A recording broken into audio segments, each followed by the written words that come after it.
को जय मसीह की। प्रभु आप सबको आशीष व बरकत दे। और आज के वचन के लिए हम परमेश्वर का धन्यवाद करते हैं और आप सबका मैं वेलकम करती हूँ परमेश्वर की हजूरी में। वचन में जाने से पहले हम प्रार्थना में जाएंगे। धन्यवाद खुदा बाप, धन्यवाद प्रभु यीशु, धन्यवाद पवित्र आत्मा, सामर्थी परमेश्वर। प्रभु जी मैं आपका धन्यवाद करती हूँ आज के वचन के लिए। प्रार्थना करते हैं जितना वचन आज का सुनाया जाए खुदावन खुदा प्रभु जी वो सुनने वालों के जीवनों में सौ गुना फल लेकर आए। कोई अंधकार की ताकत आज के वचन के फल को चुराने न पाए खुदावन खुदा। प्रभु तेरा अनुग्रह चाहते हैं खुदावन, पवित्र आत्मा तेरी अगुवाई को मांगते हैं खुदावन जी। बोलने वाले आप ठहरे खुदावन के पवित्र आत्मा, मैं नहीं। सारा जलाल आदर महिमा हम प्रभु आपके नाम को देते और आज के वचन के जरिए एक एक जन को ब्लेस करना, छूना, खुदावन के जीवनों को बदलना।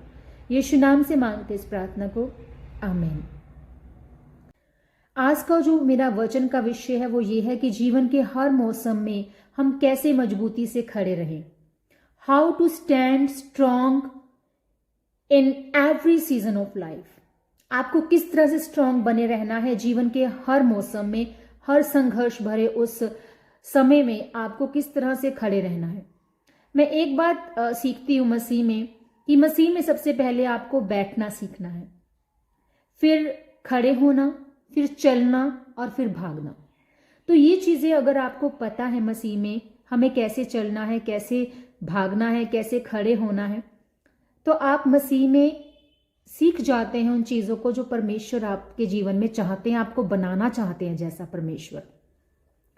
तो मसीह में जो बैठना है वो है विश्राम करना, आत्मा में विश्राम करना।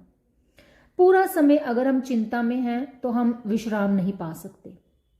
एक बात जो कि है इम्पॉर्टेंट यहाँ पर मैं कहना चाहूंगी कि जो विश्राम है वो काम में विश्राम नहीं है, वो विश्राम काम से विश्राम है। हालेलुया। सो अगर आप बच्चों की नाई परमेश्वर में आते हैं, मसीह में आते हैं, तो आप सीखते हैं कि आपको मसीह में कैसे बैठना है। अगर आप डायरेक्ट भागने की कोशिश करेंगे तो आप गिर जाएंगे। एक बच्चे के नाई, एक ईसाई बच्चे की तरह, एक मसीह बच्चे की तरह आपको सीखना है कि मुझे मसीह में बैठना कैसे है। कुछ वर्षों तक आपको बैठे रहना है। हो सकता है आप 30 वर्ष की उम्र आपकी हो गई पर आप अभी तक भी बैठना नहीं सीख पाए मसीह में, आपको कैसे बैठना है। क्योंकि हमारे जीवन में जो है कुछ चीजों को करने का हमारा जो सीक्वेंस है, जो क्रम है, वो बिगड़ गया है। और एक व्यक्ति जो मसीह में बैठा है उसे चिंता करने की जरूरत नहीं है कि दूसरे उसके बारे में क्या कह रहे हैं, कौन उसके बारे में किस तरह से सोच रहा है। अक्सर हम लेटे हुए हम भाग नहीं सकते। अगर आप लेटे हुए भागने की कोशिश करेंगे तो क्या होगा? भाग सकेंगे? नहीं भाग सकेंगे। आप उन चीजों को नहीं कर सकते जिन चीजों को करने का अभी समय नहीं हुआ। वो समय तब आता है जब आप बैठना सीखते हैं, स्टेप बाय स्टेप। आपको पता है कि आपको कैसे बैठना है। एक बच्चा बैठना सीखता है, फिर वो थोड़ा थोड़ा रेंगता है, फिर वो खड़ा होता है, फिर वो चलता है, फिर वो गिरता है, फिर वो भागता है। इसी तरह से अगर आप खड़े हो जाते हैं पर आप अंदर से नहीं जानते हैं कि आपको कैसे बैठे रहना है, तब आप खड़े नहीं रह सकते, तब आप खड़े नहीं रह सकते। तो इसी तरह से परमेश्वर में भी है। प्रभु में अगर आप आए हैं तो अगर आप बैठना सीख जाते हैं, आप खड़े होना भी सीख जाएंगे। आप खड़े होना सीख जाते हैं, आप चलना भी सीख जाएंगे। आप चलना सीख जाते हैं, आप भागना भी शुरू कर देंगे। जैसा कि मरकुस 16 उसका 9 वर्ष हमसे बात करते हैं कि वहां पर यीशु के पुनरुत्थान के बाद बाइबल हमेशा उसे बैठा हुआ दर्शाती है। वो सिंहासन पर बैठा है, वो ऊपर स्वर्ग पर उठा लिया गया और पिता के दाहिने हाथ बैठा। और स्वर्गदूतों में से कब उसने ये कहा कि तुम मेरे दाहिने बैठ जाओ जब तक मैं तेरे पांव के नीचे पीढ़ी न कर दूं। मत्ती 22 उसका 44 वर्ष कहता है कि प्रभु ने मेरे प्रभु से कहा कि मेरे दाहिने बैठ जब तक कि मैं तेरे बैरियों को तेरे पांव के नीचे न कर दूं। जब आप मसीह में बैठना सीख जाते हैं, यहां पर हम देख रहे हैं, तब वो आपके शत्रुओं को आपके पांव के नीचे की पीढ़ी बना देता है। तब वो आपके शत्रुओं को आपके पांव के नीचे की पीढ़ी बना देता है। शैतान से लड़ने का सबसे अच्छा तरीका है कि परमेश्वर में आप विश्राम में रहें, आप रेस्ट में चलना सीख जाएं। जब आप मसीह में बैठना सीख जाते हैं ना, तब आप स्वर्गीय तौर पर चले जाते हैं। आप उस अनुभव में, उस एहसास में चले जाते हैं जो परमेश्वर आपको देता है। आप पॉजिटिव हो जाते हैं, आप चिंता को छोड़ देते हैं, आप स्वर्गीय तौर पर हो जाते हैं, खुद को महसूस करते हैं कि मैं कहां पर हूं। और आज हम खड़े रहने के बारे में बात करना चाहते हैं। हम खड़े रह सकते हैं मजबूती से, और उस सफलता का इंतजार हम कर रहे हैं जो सफलता हमारे लिए परमेश्वर ने रखी है, और वो जरूर हमारे जीवन में आएगी ही आएगी वो सफलता, और परमेश्वर को उस सफलता को देने में देर नहीं होगी। बजाय किसके कि आप चिंता ना करें, आप विश्राम में चले जाएं, परमेश्वर आपके लिए सब कुछ मुहैया करेगा। और मुझे मालूम है कि परमेश्वर आने वाला है, तो इस बात का मैं इंतजार कर रही हूं कि परमेश्वर मेरे जीवन में काम करने वाला है, वो मुझे ब्लेस करने जा रहा है। हालेलुया। सो परमेश्वर के साथ अनुभव जो है वो बहुत कीमती है, बहुत मूल्यवान है। जब आप उसका एक्सपीरियंस करते हैं उन चीजों का, तो आपको महसूस होता है धीरे धीरे कि यार मैं किस चीजों में जी रहा था, मैं किस संसार में जी रहा था। क्योंकि जब आप इस तरह की स्वर्गीय बातों को करते हैं तो दूसरे लोग आपको पता क्या समझते हैं, कहते हैं कि इसका दिमाग खराब हो गया, ये तो जस्ट वैसे ही बातों को कर रहा है। पर नो, जो मसीह में है ये जानते हैं इस चीज को, जो स्वर्गीय अनुभूति है, जो परमेश्वर के साथ जब आपका मिलाप होता है, जब आप परमेश्वर के साथ जुड़ते हैं, प्रार्थना करते हैं, रेगुलर बात करते हैं, परमेश्वर आपको वो मन्ना देता है, वो स्वर्गीय एहसास, वो ब्लेसिंग्स देता है जो आप अंदर से, आपके अंदर से वो बातें निकलती हैं। हालेलुया। सो हमें शैतान के खिलाफ खड़े होना है। हमें मालूम हो कि वो झूठा है। जब आप किसी चीज को बार बार कहेंगे ना ये सच है, ना ये सच है, तो वो सच हो जाता है। सो हमें धोखा नहीं खाना है। हमें पहचान करनी आनी चाहिए कि परमेश्वर की आवाज क्या है और शैतान की आवाज क्या है। जब आप थक जाते हैं ना, शैतान आपका इसका फायदा उठाता है। ऐसा ही है, ऐसा ही होता है। शैतान को कहना सीखना है आपने कि तू झूठा है, चुप हो जा। आमीन। सो हमें ये मूर्खता नहीं करनी है। आप अगर खत्म हो रहे हैं, आपको लग रहा है आप अंदर से खत्म हो रहे हैं, आप परमेश्वर से बात कर रहे हैं, परमेश्वर आपसे बात करेगा, आपको इसका सोल्यूशन देगा। परमेश्वर लड़ेगा आपके शत्रुओं के खिलाफ, लड़ेगा उन तमाम मुसीबतों के खिलाफ। जब आप प्रार्थना ही नहीं करेंगे, जब आप परमेश्वर के आगे ही नहीं जाएंगे, तो परमेश्वर आपसे क्या बात करेगा? क्या वो आपकी हिफाजत करेगा? क्या वो आपको सोल्यूशन बताएगा? तो 1 तीमुथियुस 6:12 कहता है कि विश्वास की अच्छी लड़ाई कुश्ती लड़ और उस अनंत जीवन को धर ले जिसके लिए तू बुलाया गया और बहुत सी गवाहों के सामने अच्छा जो है अंगीकार किया था। सो परमेश्वर में झुकना एक विश्वास है। हमें मजबूती से खड़े होना है। विश्वास की जो है वो अच्छी लड़ाई लड़ना हमें सीखना है। क्या करना है? हमें आत्मा से लड़ना है, हमें अच्छी लड़ाई लड़ना है, हमें विश्वास की लड़ाई को लड़ना है।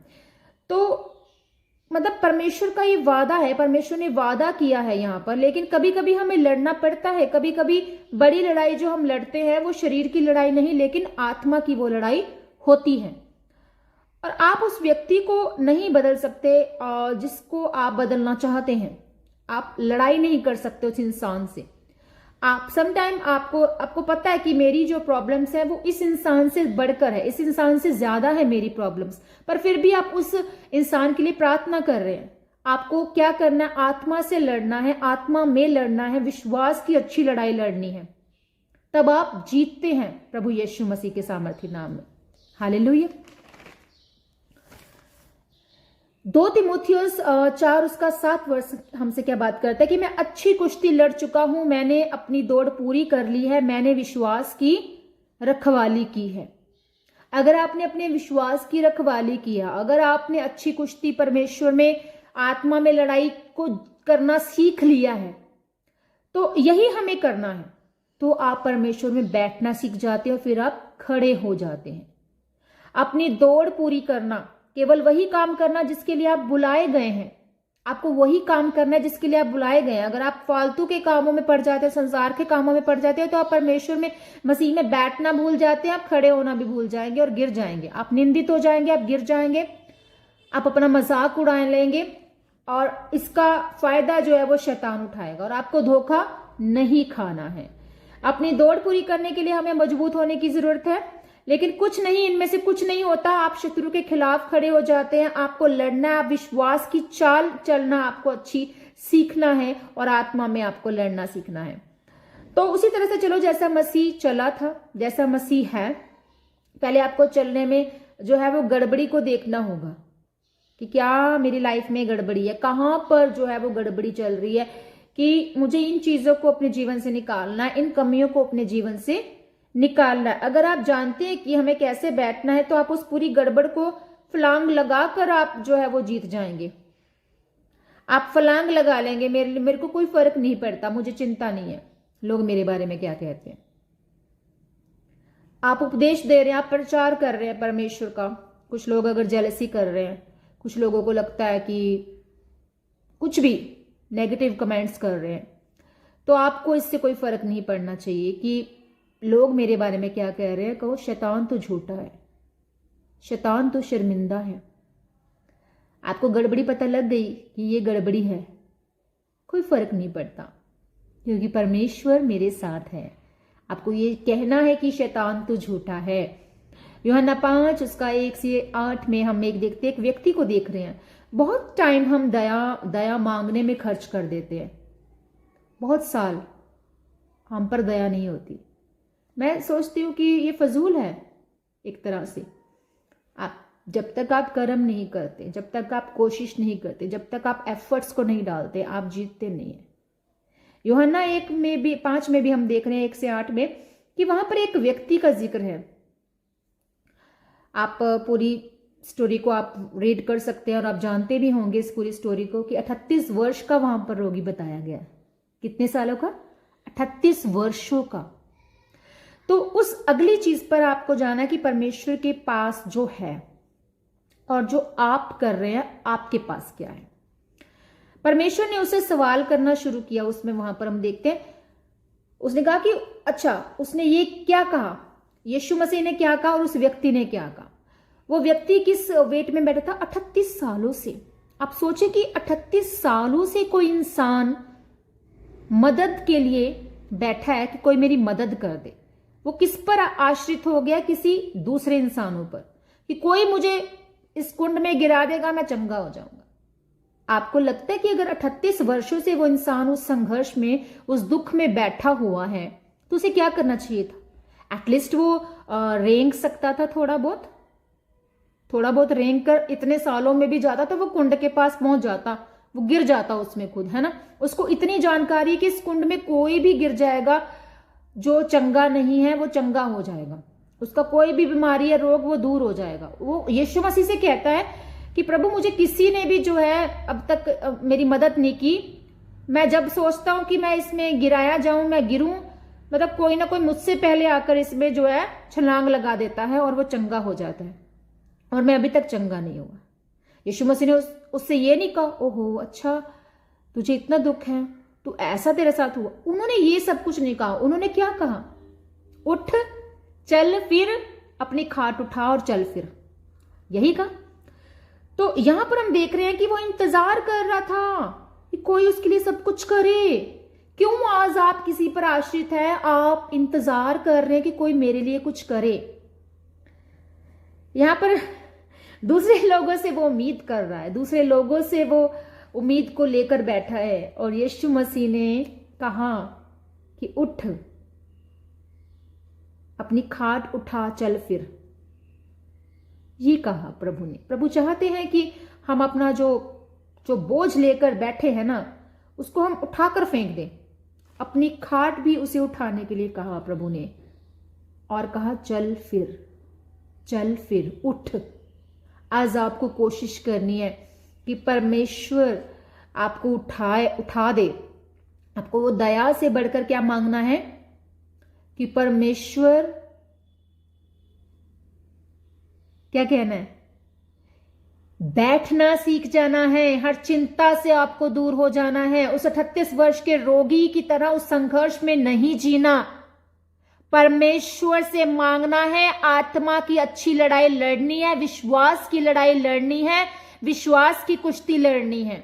आपको जीतना है, आपको जीतना है शैतान से। आपको परमेश्वर से बात करनी है, आप जीत जाएंगे, आप जीत जाएंगे, आप चंगे हो जाएंगे, आपका संघर्ष खत्म हो जाएगा, आपका दुख खत्म हो जाएगा जब आप परमेश्वर में लड़ाई को लड़ते हैं, आत्मा में लड़ते हैं, शरीर की लड़ाई नहीं, आत्मा की लड़ाई। आत्मा में आ जाना है और डांटना है अपनी बीमारी को, डांटना है अपने संघर्षों को, वो जाएंगे आपके जीवन से यीशु मसीह के नाम में। इफिसियों 6 उसका 12, 13 और 14 वर्ष को हम रीड आउट करेंगे।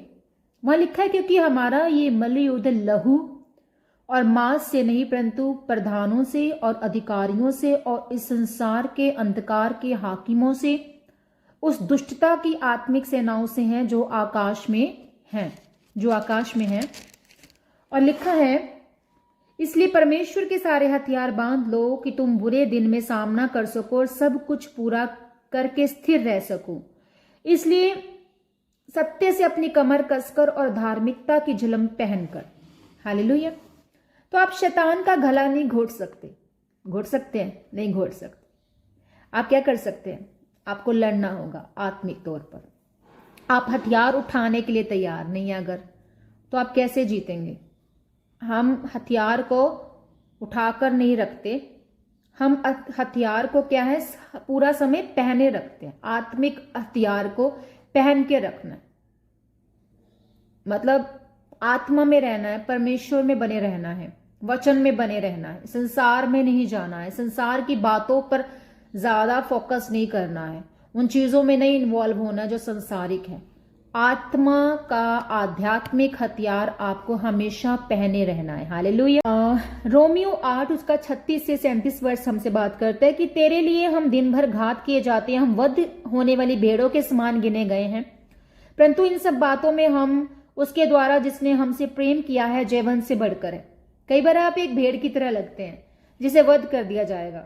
वो किस कंडीशन में लगते हैं? जब आप अपनी जीत के बारे में लोगों को बताते हैं, जब आप बताते हैं कि परमेश्वर ने आपके जीवन में ये काम किया, ये गवाही दी, मुझे चंगा किया, परमेश्वर ने मुझे इस संघर्ष से बाहर निकाला, मुझे जीत दी है, ये परमेश्वर ने ये जीत मुझे दी है, तब लोग क्या समझते हैं आपको? बेवकूफ। उस कंडीशन में ये लगता है कि हम तो एक वध की जाने वाली भेड़ के समान हो गए हैं। उन्हें लगता है कि आपका दिमाग खराब हो गया है, उनके लिए आप ऐसे दिखते हैं। पर जब आप सत्य से अपनी कमर कस लेते और कहते हैं कि मेरी सफलता आएगी, परमेश्वर ईमानदार है, वो वफादार है और वो मेरे साथ है। इफिसियों 6 उसका 14 से 18 वर्ष हम पढ़ेंगे। तो वहां पर जब आप पढ़ते हैं 14 से 18, 14 हम पढ़ चुके हैं कि इसलिए सत्य से अपनी कमर कसकर धार्मिकता की झिलम पहनकर और पांवों में मेल के सुसमाचार को तैयारी के जूते पहनकर और इन सब के साथ विश्वास की ढाल लेकर स्थिर रहो, जिससे तुम उस दुष्ट के समान जलते हुए तीरों को बुझा सको और उद्धार का टोप और आत्मा का तलवार जो परमेश्वर का वचन है ले लो। हर समय और हर प्रकार से आत्मा में प्रार्थना और विनती करते रहो और इसीलिए जागते रहो कि सब पवित्र लोगों के लिए लगातार विनती किया करो और मेरे लिए भी, कि मुझे बोलने के समय ऐसा प्रबल वचन दिया जाए कि मैं साहस के साथ सुसमाचार का भेद बता सकूं। जब आप परमेश्वर में चलते हैं तो शत्रु अभी भी जो है वो झूठ बोलने वालों की तरह आपके जीवन में आता है। आपको लगता है कि नहीं, कुछ नहीं हो सकता, परमेश्वर मेरे जीवन में ऐसा मतलब करेंगे कि नहीं करेंगे। आप असमंजस की उस पोजीशन में हैं जहां आपको समझ में नहीं आ रही, आप कंफ्यूज हैं। तो आप बैठना नहीं सीखे अभी तक। आपको बैठना जब सीख गए, आपको विश्वास की लड़ाई लड़ना सीख गए, आप आत्मा में चलना सीख गए, आप विश्वास की अच्छी कुश्ती लड़ना सीख गए, तब आप परमेश्वर में खड़े होना सीख जाते हैं। जब आप खड़े होना सीख जाते हैं तो आप बोलते हैं कि नहीं, परमेश्वर ईमानदार है, वो वफादार है, वो मेरे जीवन में काम करेगा। शत्रु अभी भी आपसे झूठ बोलने वालों की तरह कोशिश करेगा, क्योंकि शैतान झूठा है। वो आपको नाश करना चाहता है, वो आपको घात करना चाहता है और कुछ नहीं। वो हमेशा चाहता है कि आप स्वयं पर संदेह करें, ऐसा ही वो चाहता है। यहां पर हमें लिखा है वचन में कि आत्मा की तलवार, मतलब कौन है यहां पर? वचन जो है परमेश्वर का, वो आत्मा की तलवार है। प्रार्थना करना है, हमें खड़े रहना है, और जब हम प्रतीक्षा कर रहे हैं तब हमें खड़े रहना है। मरकुस 11 उसका 22 से लेकर 24 तक हम वचन को पढ़ेंगे। वहां पर लिखा है कि यीशु ने उसको उत्तर दिया, परमेश्वर पर विश्वास रखो, मैं तुमसे सच कहता हूं कि जो कोई इस पहाड़ से कहे कि तू उखड़ जा और समुद्र में जा पड़ और अपनी मन में संदेह न करे वरन प्रतीति करे कि जो कहता हूं वह हो जाएगा, तो उसके लिए वही हो जाएगा। इसलिए मैं तुमसे कहता हूं कि जो कुछ तुम प्रार्थना करके मांगो तो प्रतीति कर लो कि तुम्हें मिल गया और तुम्हारे लिए हो जाएगा, तो वो हो जाएगा। आमीन। यहां पर परमेश्वर का वचन कहता है कि जो कुछ तुम विश्वास करके मांगो वो हो जाएगा। यहां पर हाँ एक बात है कि परमेश्वर ने कोई नियत टाइम नहीं बताया कि इतने समय में हो जाएगा, इतने टाइम के बाद हो जाएगा। जब परमेश्वर ने कह दिया तो वो कह दिया, वो हो जाएगा। अगर आप इस वचन पर विश्वास करते हैं तो परमेश्वर आपके जीवन में आज वो करने जा रहा है जो परमेश्वर करना चाहता है। जिस बहुत लंबे टाइम से आप वेट कर रहे हैं कि परमेश्वर आपके जीवन में काम करें और वो काम नहीं हो रहा, क्योंकि अभी तक आप बैठना नहीं सीखे, खड़े होना नहीं सीखे, आप चलना नहीं सीखे, आप भागना नहीं सीखे, आप दौड़ना नहीं सीख पा रहे हैं। आज आपको जरूरत है कि परमेश्वर वफादार है, वो ईमानदार है। ऐसे नहीं हम परमेश्वर के लिए ये गा देते कि वो वफादार है। तो परमेश्वर आपको निराश नहीं करता अगर आप वफादार हैं। अगर आप परमेश्वर में विश्वास की कुश्ती को लड़ चुके हैं, लड़ रहे हैं, तो आत्मा में लड़ रहे हैं, तो परमेश्वर आपको निराश कभी नहीं करेगा। वो वफादार है, वो सदा वफादार है और वो ईमानदार है, और परमेश्वर का आत्मा हमेशा आपके साथ है। सो आज अगर आपने इस सेशन से बरकत पाई है तो जरूर इस सेशन को जो है वो दूसरे लोगों को बांटे, इस वचन को बांटे, ताकि वो जीवन के हर मोड़ में, हर संघर्ष में, हर एक सीजन में वो खड़े रहना सीख सके। परमेश्वर में बैठना सीखें। सबसे पहले बैठना विश्वास के साथ। अगर आप बैठे बिना ही अगर आप भागना शुरू कर देंगे तो आप गिर जाएंगे, आप निंदित होंगे दूसरों के सामने, आप मजाक का पात्र बन जाएंगे। और परमेश्वर ऐसा नहीं चाहते। परमेश्वर चाहते हैं कि आप अच्छे से परमेश्वर में चले, विश्वास के साथ चले, आत्मा के साथ चले, वचन के साथ चले, ताकि आपकी नींव कभी हिलाई ना जाए। कोई हिलाने की कोशिश नहीं कर सकता उस नींव को जो परमेश्वर के साथ विश्वास में खड़ी है, आत्मा में खड़ी है, प्रार्थना के साथ खड़ी है, वचन के साथ खड़ी है। उस नींव को कोई नहीं गिरा सकता। कौन सी नींव गिरेगी? कौन सी नींव गिर सकती है? हर दुनिया की हर नींव गिर जाएगी, पर परमेश्वर के वचन के साथ जो खड़ी नींव है ना, वो कभी नहीं हिल सकती। सो जब भी प्रार्थना करनी है, वचन के साथ लताड़े शैतान को, जीते शैतान के साथ। आप हारेंगे नहीं ये प्रभु यीशु मसीह के सामर्थ्य नाम में। आपको जीतना है। आप वचन का मनन करें, प्रार्थना करें, फास्टिंग करके प्रार्थना करें। जरूरत पड़ने पर फास्टिंग मत करें। परमेश्वर के आगे झुकना सीखना है आपको। परमेश्वर में बढ़ना सीखना है आपको। आप वचन का मनन करते हैं, आप विश्वास के साथ चलते हैं, कोई आपको गिरा नहीं पाएगा मसीह में। लोग मजाक उड़ाते, उड़ाने दीजिए। प्रार्थना कर रहे हैं, मजाक उड़ा रहे लोग, उड़ाने दीजिए। वचन को बोल रहे, प्रचार कर रहे, उड़ाने दीजिए। आप परमेश्वर का काम कर रहे हैं।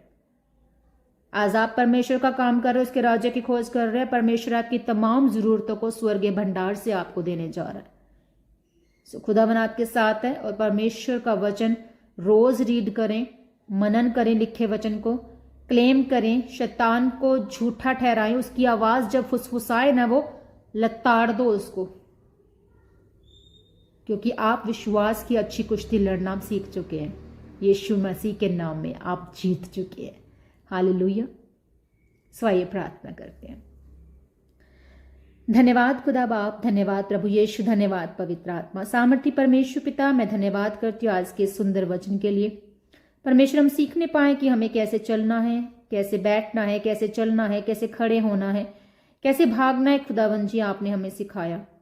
प्रभु यीशु मसीह हम आपको देखते हैं और हम विश्वास करते हैं खुदावन खुदा की जीवन के हर एक संघर्ष में, हर एक उस मोड़ में खुदावन, जब ऐसा दुख आए, परेशानी आए, संघर्ष आए, खुदावन हम सीख पाए खुदावन तुझ में बैठना, तुझ में हम बैठना सीख पाए खुदावन, तो हम चलना भी सीखेंगे, खड़े होना भी सीखेंगे और भागना भी सीखेंगे। खुदावन एक एक जन जो खुदावन अभी तक खुदावन तुझ में नहीं चलना सीख पाया, नहीं बैठना सीख पाया, नहीं खड़े होना सीख पाया हर मौसम में खुदावन, तो वो स्ट्रांग बन जाए आज के इस वचन को सुनने के बाद। उसका जीवन बदल जाए आज के इस वचन को सुनने के बाद।